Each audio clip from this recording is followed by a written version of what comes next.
before the pandemic, when Dr. Talley had just been hired, we were in a meeting together, and he said, "Hey, I've got a proposition for you. How would you feel about teaching bike riding to kindergartners?"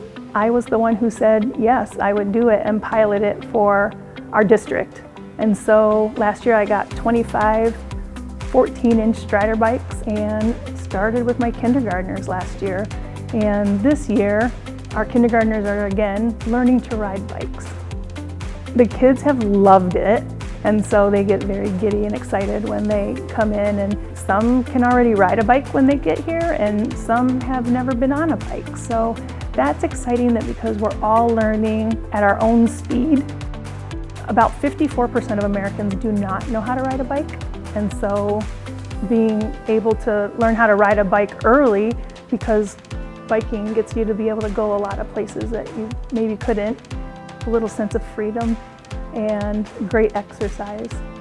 The thing I love about the Strider bikes are that they will never have training wheels, so students have to learn how to balance and where their body is in space in order to stay balanced and not tip over.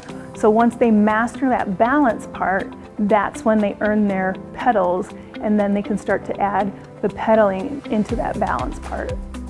Their concentration in the first few lessons is just, you can see that concentration, and as they get better and more confident, that concentration turns into excitement and joy.